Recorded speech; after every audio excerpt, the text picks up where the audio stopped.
Prefácio. Quando George R.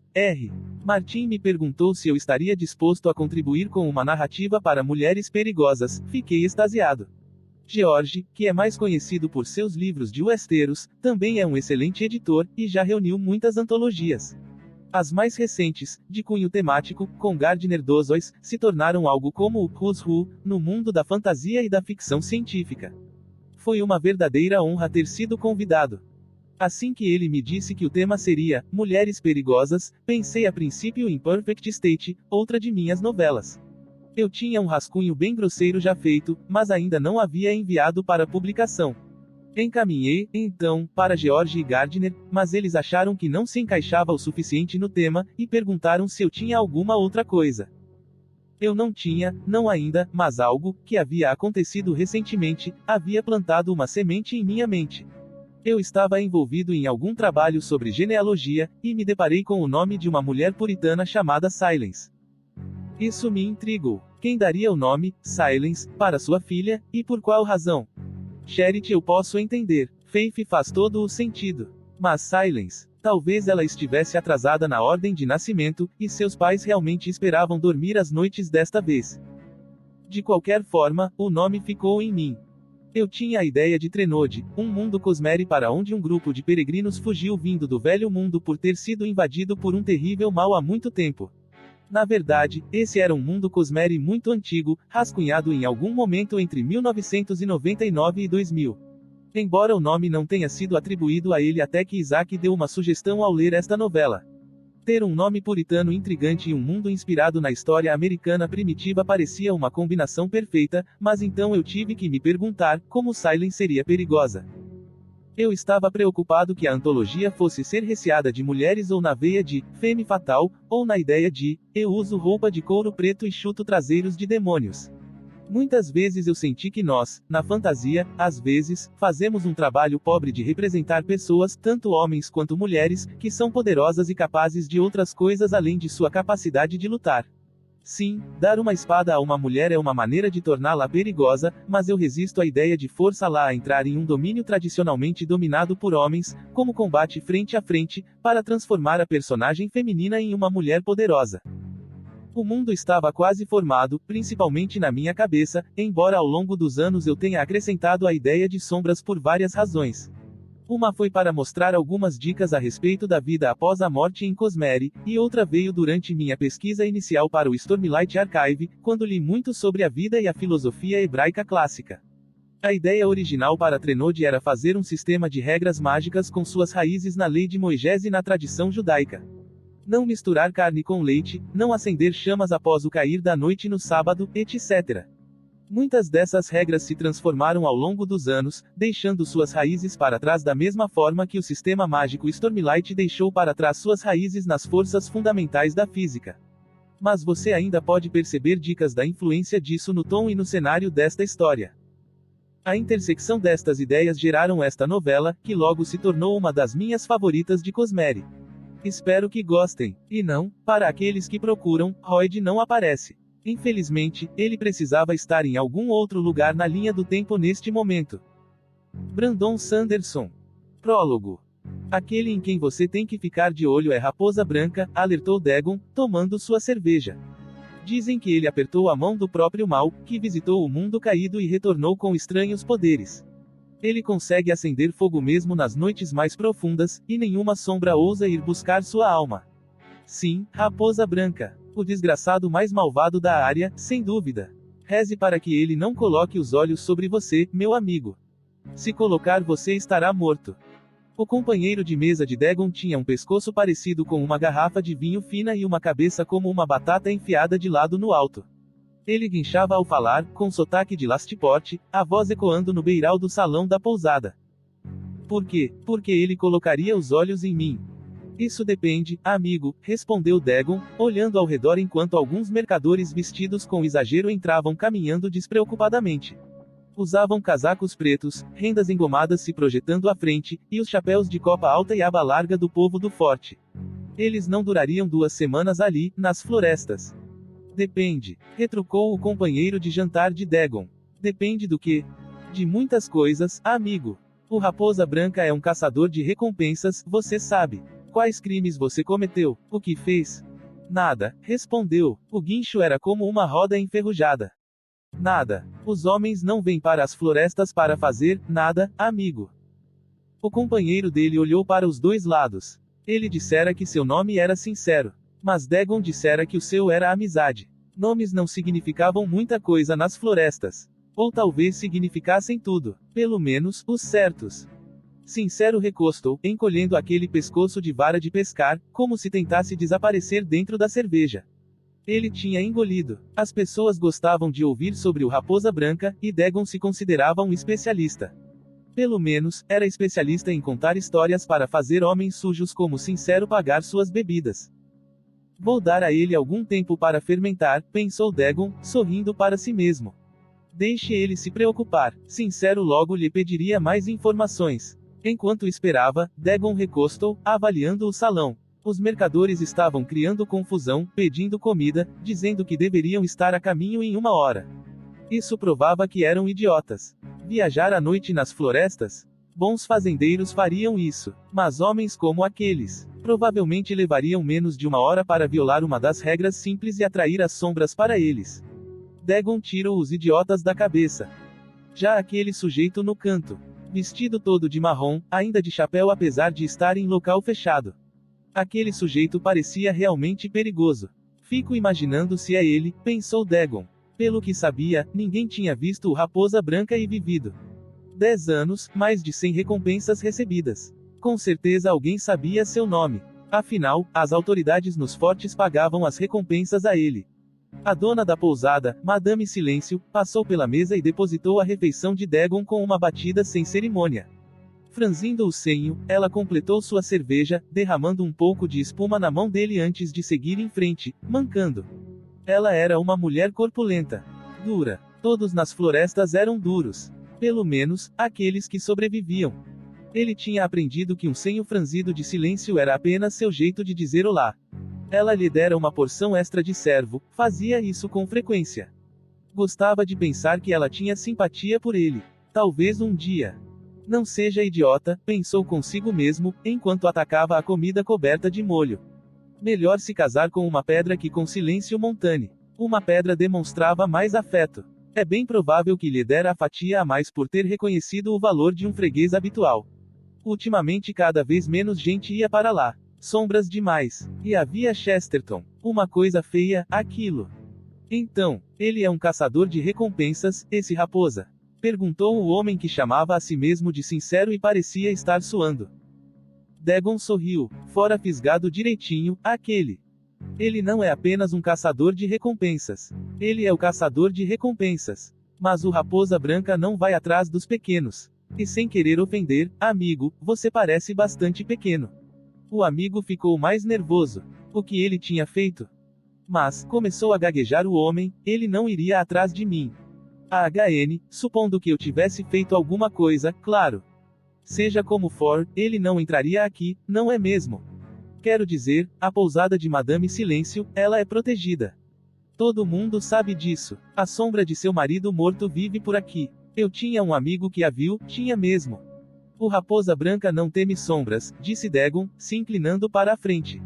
Agora, veja bem, eu não acho que ele se arriscaria a entrar aqui, mas não por causa de alguma sombra. Todos sabem que este território é neutro. Você precisa ter alguns lugares seguros, mesmo nas florestas. Mas... Dagon sorriu para Silêncio quando ela passou por ele novamente a caminho da cozinha. Dessa vez, ela não franze o senho.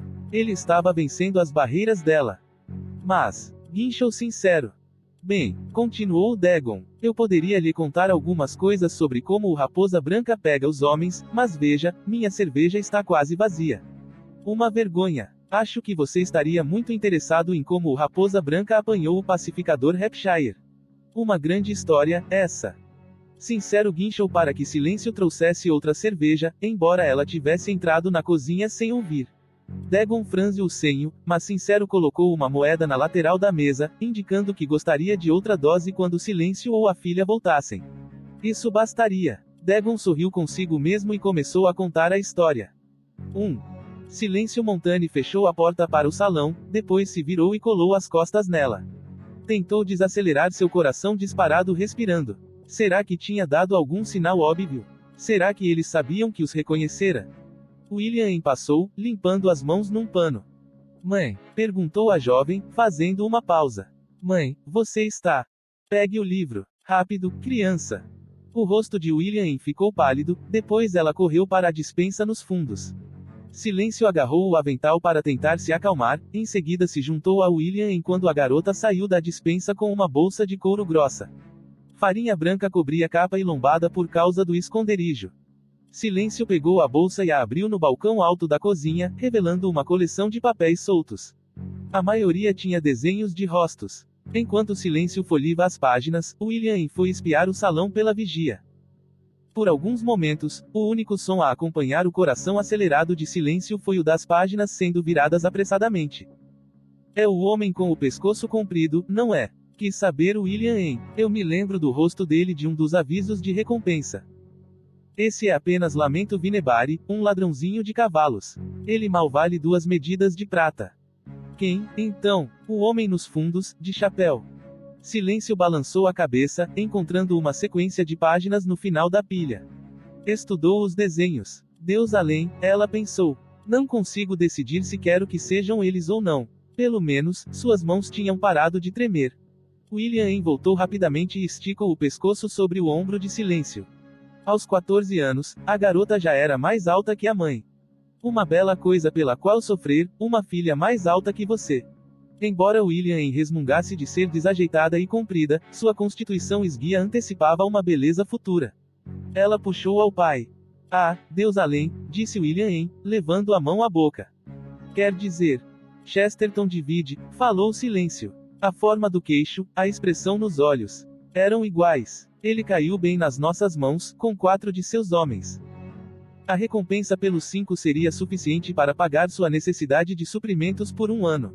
Talvez 2. Seus olhos passaram para as palavras abaixo dos retratos, impressas em letras duras em negrito. Extremamente perigoso. Procurado por homicídio, estupro, extorsão. E, claro, havia o grande final, e assassinato político. Silêncio sempre imaginara se Chesterton e seus homens pretenderam matar o governador da cidade mais poderosa do continente, ou se aquilo tinha sido um acidente. Um simples roubo que dera errado. De qualquer forma, Chesterton compreendia o que aconteceu. Antes do incidente, ele era um bandido de estrada comum, embora bem-sucedido. Depois ele se tornou algo maior, algo muito mais perigoso. Chesterton sabia que se fosse capturado não haveria misericórdia, não haveria quartel. Lastiport pintara Chesterton como um anarquista, uma ameaça e um psicopata. Chesterton não tinha motivo para se conter. Então, não se continha.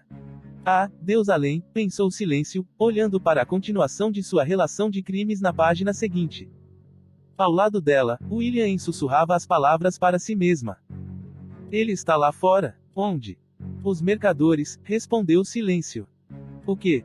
William voltou apressada para a vigia. A madeira ali, na verdade de toda a cozinha, fora esfregada com tanta força que acabara branca. Seabrook estivera limpando novamente. Não consigo ver, disse William. Olhe com mais atenção. Silêncio também não tinha visto de primeira, embora passasse todas as noites com o livro, decorando seus rostos.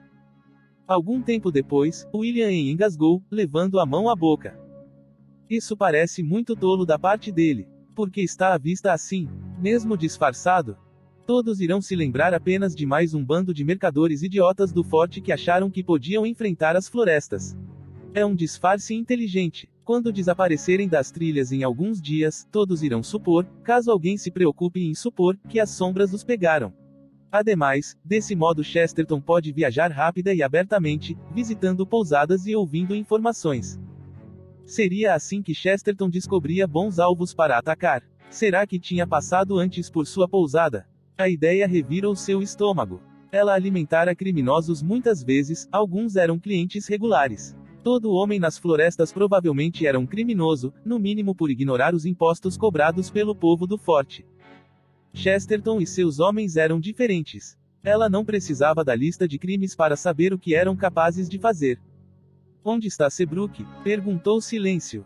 William estremeceu, como se saindo de um estupor. Está alimentando os porcos. Sombras. Não acha que eles a reconheceram? Acha. Não, respondeu Silêncio. Eu temo que ela os reconheça. Seabrook podia ter apenas 8 anos, mas era capaz de ser chocantemente, perturbadoramente, observadora. Silêncio fechou o livro de recompensas. Pousou os dedos no couro. Nós iremos matá-los, não iremos? Perguntou William. Sim. Quanto eles valem?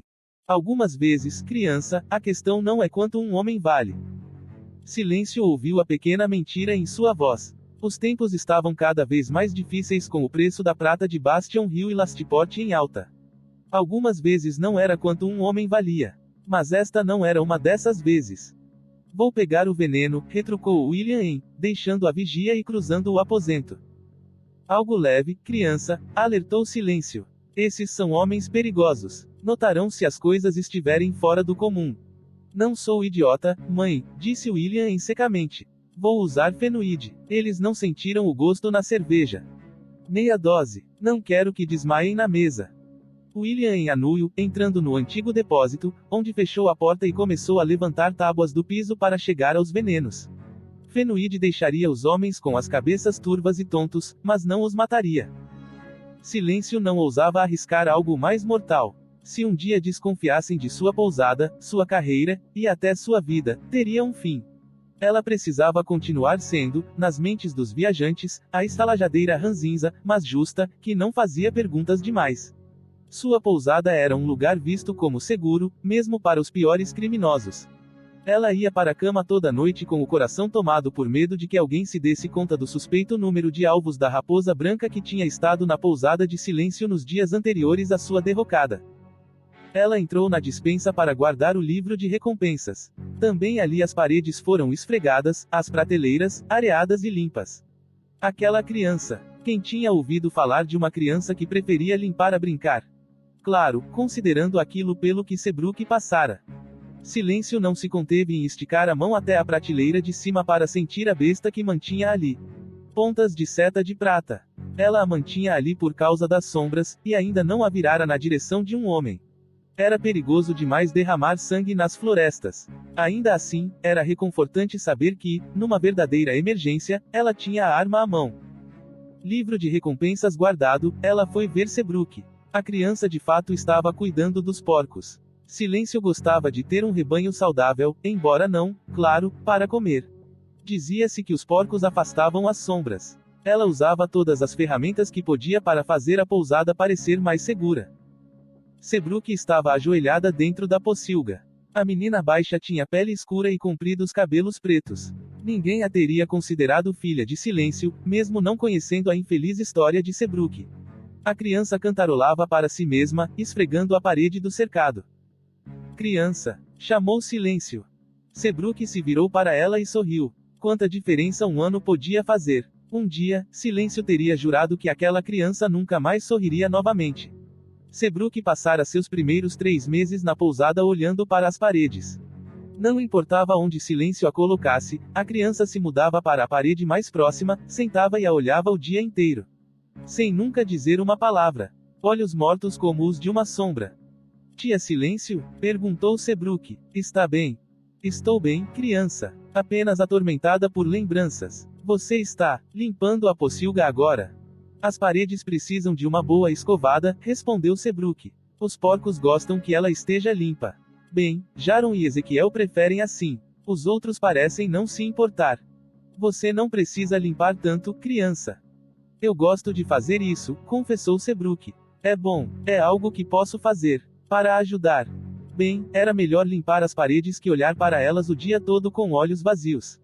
Naquele dia, Silêncio ficava feliz com qualquer coisa que mantivesse a criança ocupada. Qualquer coisa, desde que não entrasse no salão. Acho que os porcos irão gostar, comentou Silêncio. Por que não continua com isso mais um pouco? Seabrook olhou para ela.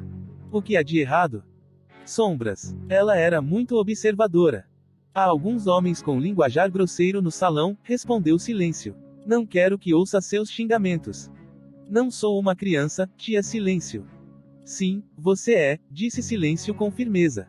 E irá me obedecer. Não pense que eu não lhe daria uma palmada no traseiro.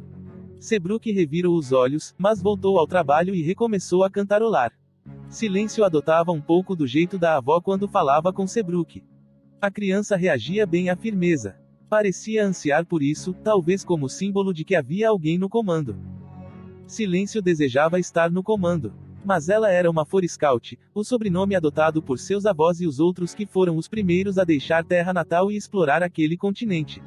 Sim, ela era uma Force Scout, e de modo algum deixaria alguém saber o quão impotente se sentia grande parte de tempo. Silêncio atravessou o quintal da hospedaria, observando William na cozinha preparando uma pasta que seria dissolvida na cerveja. Silêncio passou por ela e foi olhar o estábulo. Previsivelmente, Chesterton dissera que eles partiriam depois da refeição. Enquanto muita gente buscava a relativa segurança de uma pousada à noite, Chesterton e seus homens estariam acostumados a dormir nas florestas. Mesmo com as sombras à solta, eles se sentiriam mais confortáveis em seu próprio acampamento do que nas camas de uma pousada. Dentro do estábulo, Dobby, o velho ajudante, acabara de escovar os cavalos. Ele não tinha dado água a eles. Silêncio ordenava não fazer isso até a última hora. Bem feito, Dobby, disse Silêncio. Por que não vai tirar um intervalo? Ele anuiu para ela. Obrigado, senhora. Ele iria até a varanda da frente e pegaria seu cachimbo, como sempre. Dobby não era muito bom da cabeça, e não tinha ideia do que ela fazia na pousada, mas estava lá com ela desde antes da morte de William. Era o homem mais leal que já conhecera. Silêncio fechou a porta depois que ele saiu e pegou algumas bolsas no armário trancado dos fundos do estábulo. Verificou cada uma à luz fraca, depois as botou na mesa e colocou a primeira cela no lombo de seu dono. Tinha quase terminado com as celas quando a porta se abriu. Ela ficou paralisada, pensando nas bolsas na mesa. Por que não as enfiara no avental? Desleixada. Silêncio Force Scout, disse uma voz suave desde o portão. Silêncio sufocou um gemido e se virou para encarar o visitante. Theopolis. Não é educado se esgueirar pela propriedade de uma mulher. Eu deveria expulsá-lo por invasão. Ora, ora. Isso seria muito como o cavalo dar um coice no homem que o alimenta, não. Theopolis apoiou seu corpo comprido no umbral, cruzando os braços. Vestia roupas simples, que não indicavam sua posição. O coletor de impostos do forte com frequência não queria que passantes casuais identificassem sua profissão. Barbeado, seu rosto sempre tinha o mesmo sorriso paternalista. Suas roupas eram limpas demais, novas demais para serem de alguém que vivia nas florestas. Não que ele fosse um dandy, e ele não era idiota. Theopolis era perigoso, apenas um tipo de perigoso diferente da maioria. Por que está aqui, Theopolis? Perguntou ela, colocando a última cela no lombo de um castrado malhado. Porque sempre venho até você, Silêncio. Não é por causa de sua expressão alegre, hein? Paguei meus impostos. Isso porque você é muito isenta de impostos, retrucou Theopolis. Mas você não me pagou pelo carregamento de prata do mês passado. Tem sido uma seca ultimamente. Não demora e pagarei. E as setas para sua besta? Insistiu Theopolis. Fico pensando se está tentando esquecer o preço daquelas pontas de setas de prata, hein? E o carregamento de seções de reposição para seus anéis de proteção. Seu sotaque agudo fez com que ela se encolhesse enquanto apertava a cela. Theopolis. Pelas sombras, que dia! Ora veja, disse Theopolis, indo até a mesa de equipamentos. Pegou uma das bolsas. O que são essas coisas? Isso parece seiva de Wetlick. Ouvi dizer que isso brilha no escuro se você usar o tipo certo de luz. Esse é um dos segredos misteriosos de Raposa Branca. Ela arrancou a bolsa dele. Não diga esse nome, Sibilo. Ele sorriu. Você tem uma recompensa. Que delícia. Sempre fiquei imaginando como você os rastreava. Faça um buraco nisso, prenda embaixo da cela, depois siga a trilha de gotas que ela deixa. Você poderia rastrear por uma longa distância, matá-los bem longe daqui. Manter as suspeitas longe de sua pequena pousada. Sim, Theopolis era perigoso, mas ela precisava que alguém entregasse os procurados em seu lugar. Theopolis era um rato e, como todos os ratos, conhecia os melhores buracos, ralos e fendas. Tinha contatos em Lastport e conseguia receber seu dinheiro em nome de Raposa Branca sem revelar quem era. Eu me senti tentado a entregar você recentemente, sabe? Muitos grupos têm bolões de apostas sobre a identidade da infame raposa. Eu seria um homem rico com esse conhecimento, hein? Você já é um homem rico. E, embora seja muitas coisas, não é um idiota. Isso tem funcionado bem há uma década. Não me diga que trocaria riqueza por um pouco de fama. Ele sorriu, mas não contestou. Ficava com metade do que ela recebia de cada recompensa.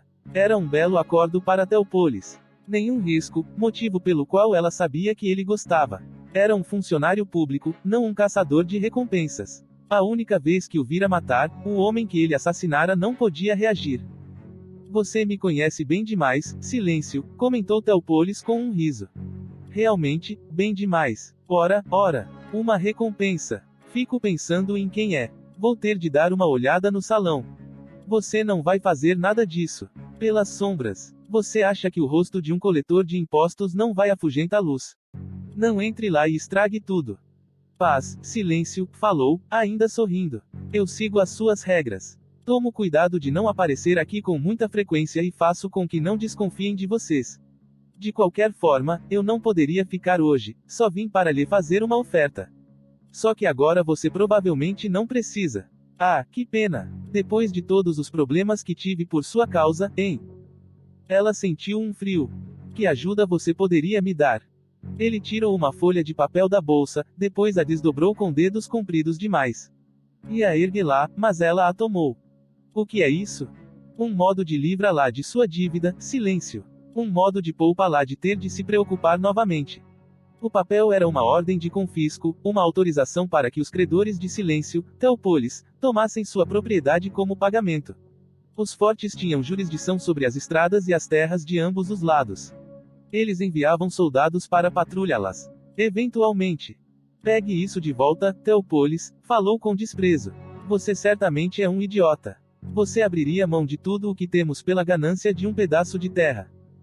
Claro que não, silêncio. Com isso, eu não estaria abrindo mão de nada. Veja, eu me sinto mal de verdade por ter você sempre me devendo. Não seria mais eficiente se eu assumisse as finanças da pousada? Você continuaria trabalhando aqui, caçando recompensas, como sempre. Só que não teria mais de se preocupar com suas dívidas, hein? Ela amassou o papel em sua mão. Você transformaria a mim e aos meus em escravos, Teópolis. Ah, não seja dramática. Algumas pessoas em Lastport começaram a perguntar como uma pousada como essa pertence a alguém desconhecido. Você está chamando a atenção, silêncio. Acredito que é a última coisa que quer. Silêncio amassou ainda mais o papel, o punho apertado. Os cavalos presos em suas barracas. Teópolis sorriu. Bem, talvez isso não seja necessário. Talvez essa sua recompensa seja grande, hein? Pode me dar alguma pista para eu não ter de ficar imaginando o dia inteiro? Fora daqui.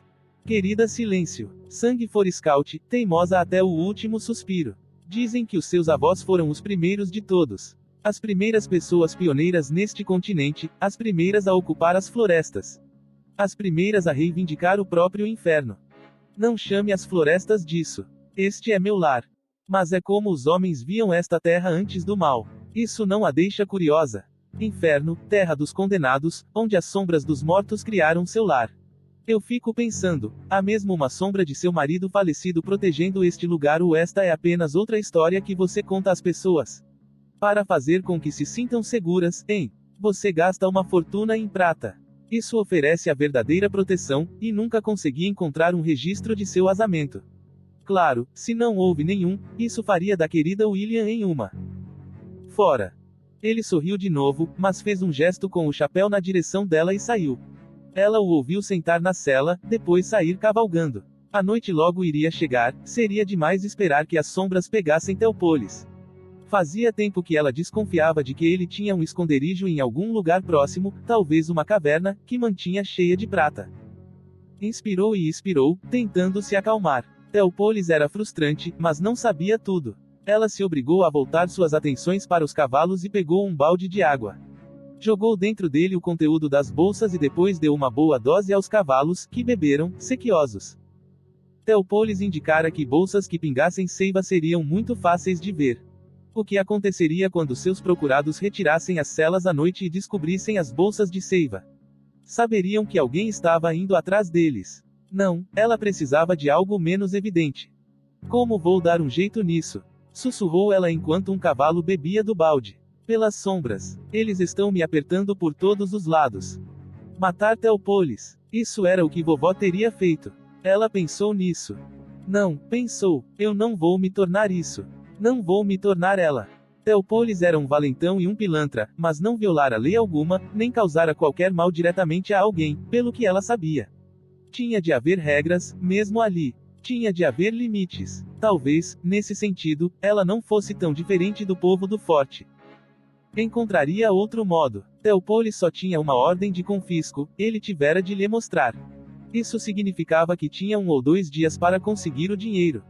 Tudo limpo e legal. Nas cidades fortalezas, eles alegavam ter uma civilização. Essas regras lhe davam uma chance. Saiu do estábulo. Uma espiada pela janela para o salão mostrou William servindo bebidas aos mercadores da gangue de Chesterton. Silêncio parou para observar. Atrás dela, as florestas estremeciam ao vento. Silêncio escutou, depois se virou para encará-las. Você podia identificar o povo do forte pelo modo como se recusavam a encarar as florestas. Desviavam os olhos, nunca fitando as profundezas. Aquelas árvores solenes cobriam quase todo centímetro daquele continente, as folhas projetando sombras no solo. Imóveis. Silenciosas. Animais viviam ali, mas pesquisadores do forte declararam que não havia predadores. As sombras os apanharam muito tempo atrás, atraídas pelo derramamento de sangue. Olhar para as florestas parecia fazer com que elas recuassem. A escuridão de suas profundezas diminuía, a imobilidade dava lugar ao som de roedores revirando folhas caídas. Um Forescout sabia olhar para as florestas diretamente. Um Forescout sabia que os pesquisadores estavam errados. Havia um predador lá, a própria floresta era um. Silêncio se virou e caminhou até a porta da cozinha. Manter a pousada tinha de ser seu principal objetivo, portanto ela estava determinada a receber a recompensa por Chesterton. Se não conseguisse pagar Teopolis, tinha pouca fé em que tudo permaneceria como estava. Ele teria uma mão sobre sua garganta, já que ela não poderia deixar a pousada. Não tinha cidadania do forte, e as coisas estavam difíceis demais para que fazendeiros locais a recebessem.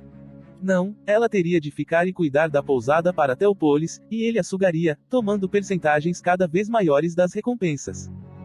Ela abriu a porta da cozinha. Seabrook estava sentada à mesa da cozinha com a besta no colo. Deus além! Exclamou Silêncio, engasgando e fechando a porta ao entrar. Criança, o que está? Seabrook ergueu os olhos para ela. Aqueles olhos assombrados estavam de volta, olhos sem vida nem emoção. Olhos como os de uma sombra. Temos visitas, tia Silêncio, disse Seabrook numa voz fria e monótona. A alavanca de preparação da besta estava junto a ela. Ela conseguira carregar a coisa e engatilhar tudo sozinha. Eu cobri a ponta da seta com sangue preto. Eu fiz o certo, não foi? Dessa forma, o veneno certamente irá matá-lo. Criança. Começou a falar Silêncio, se adiantando. Seabrook virou a besta no colo, segurando-a em ângulo para ter apoio, a mão pequena no gatilho. A ponta estava virada para Silêncio. Seabrook olhava para a frente, olhos vazios. Isso não vai funcionar, Seabrook, falou Silêncio, firme. Mesmo se você conseguisse levar essa coisa para o salão, não conseguiria atingi-lo. E mesmo se conseguisse, os homens dele matariam todos nós como vingança. Eu não me importaria, disse Seabrook suavemente. Desde que eu o matasse. Desde que eu puxasse o gatilho. Você não se importa conosco. Cortou Silêncio. Eu a abriguei, lhe dei um lar, e é assim que retribui. Rouba uma arma? Você me ameaça. Seabrook piscou. O que há de errado com você? Continuou o Silêncio. Quer derramar sangue neste lugar protegido. Trazer as sombras até nós, superando nossas proteções. Se elas penetrassem, matariam todos sob o meu teto. Pessoas às quais eu prometi segurança. Como ousa? Seabrook estremeceu, como se despertando. Sua máscara se rompeu e ela largou a besta. Silêncio ouviu um estalo e a trava soltou. Sentiu a seta passar a 2 centímetros de sua bochecha, depois quebrar a janela atrás.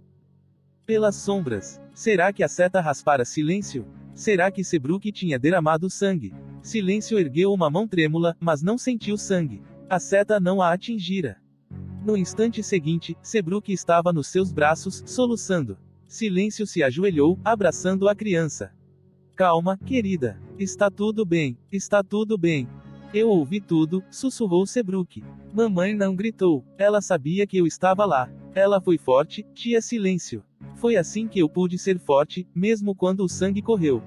encharcando meu cabelo. Eu ouvi tudo. Silêncio fechou os olhos, apertando Seabrook. Ela mesma foi a única disposta a investigar a casa de fazenda fumegante. O pai de Seabrook ficara na pousada uma vez. Um bom homem, ou melhor, um homem tão bom quanto sobrou depois que o mal tomou terra natal. Nos restos fumegantes da casa, Silêncio encontrou os cadáveres de 12 pessoas. Todos os membros da família foram mortos por Chesterton e seus homens, incluindo as crianças. A única a sobreviver fora Seabrook, a mais jovem, que fora enfiada no espaço apertado sob as tábuas do piso do quarto. Ela ficara deitada lá, coberta pelo sangue da mãe, sem fazer um ruído, até que Silêncio a encontrou. Só achou a garota porque Chesterton fora cuidadoso, cercando o quarto com poeira de prata para se proteger das sombras enquanto se preparava para matar. Silêncio tentara recuperar um pouco da poeira que caíra entre as tábuas do piso, e se deparara com olhos a encarando pelas fendas. Chesterton queimara 13 casas de fazenda diferentes no ano anterior. Mais de 50 pessoas assassinadas. Seabrook fora a única a escapar dele. A garota tremia e arfava com soluços. Por quê? Por quê? Não há razão. Eu lamento. O que mais ela podia fazer? Oferecer algum consolo idiota ou conforto lá com o Deus além. Ali eram as florestas. Você não sobrevivia com trivialidades. Silêncio abraçou a garota até que o choro começou a parar. William entrou, depois ficou imóvel ao lado da mesa da cozinha, segurando uma bandeja com canecas vazias. Seus olhos se voltaram para a besta caída, depois para a janela quebrada. Você vai matá-lo? Perguntou Seabrook, sussurrando. Vai entregá-lo à justiça. A justiça morreu em terra natal, disse Silêncio. Mas sim, eu vou matá-lo. Eu lhe prometo isso, criança. Avançando timidamente, William pegou a besta, depois a virou, exibindo o arco quebrado. Silêncio bufo. Nunca deveria ter deixado a coisa onde Seabrook pudesse pegar. Cuide dos clientes, William pediu Silêncio. Vou levar Seabrook para cima. William anuiu, espiando a janela quebrada. Nenhum sangue foi derramado, avisou Silêncio. Ficaremos bem, mas se tiver um momento, veja se consegue encontrar a seta. A cabeça é de prata. Não era um momento em que pudessem desperdiçar dinheiro. William colocou a besta na despensa enquanto Silêncio assentava Seabrook num banco da cozinha. A garota se aferrou a ela, se recusando a soltar, então Silêncio relaxou e a abraçou por mais algum tempo. William respirou fundo algumas vezes, como se para se acalmar, depois voltou ao salão para servir bebidas. Seabrook soltou Silêncio por tempo suficiente para que ela preparasse uma bebida. Levou a garota escada acima, até o apartamento acima do salão onde as três tinham suas camas. Dobby dormia no estábulo, e os hóspedes nos quartos melhores do segundo andar. Você vai me fazer dormir, acusou Seabrook, olhando o copo com olhos vermelhos. O mundo parecera um lugar mais iluminado pela manhã, respondeu Silêncio. E eu não posso me arriscar a você sair atrás de mim esta noite. A garota pegou a bebida com relutância e a tomou. Desculpe, pela besta. Encontraremos um modo de você pagar o custo do concerto. Aquilo pareceu reconfortar Seabrook. Ela era uma sitiante, nascida nas florestas. Você costumava cantar para mim à noite, disse Seabrook com suavidade, fechando os olhos e recostando. Quando me trouxe para cá. Depois. Ela engoliu. Eu não sabia se você notava. Silêncio não sabia se Seabrook notava alguma coisa naqueles dias. Eu notava. Silêncio se sentou no banco ao lado do catre de Seabrook. Não sentia vontade de cantar, então começou a cantarolar. Era a canção de ninar que cantara para William nos tempos difíceis logo depois do seu nascimento. Logo as palavras saíram, livres. Calma agora, minha querida. Não tenha medo. A noite cai sobre nós, mas a luz do sol chegará cedo. Durma agora, minha querida. Deixe as lágrimas morrer. A escuridão nos cerca, mas um dia iremos acordar. Segurou a mão de Seabrook até a menina adormecer. A janela ao lado da cama dava para o pátio, então Silêncio pôde ver quando Dobby pegou os cavalos de Chesterton. Os 5 homens em elegantes roupas de mercadores saíram da varanda pisando duro e montaram nas celas. Cavalgaram em fila para a estrada, depois as florestas os envolveram. 2.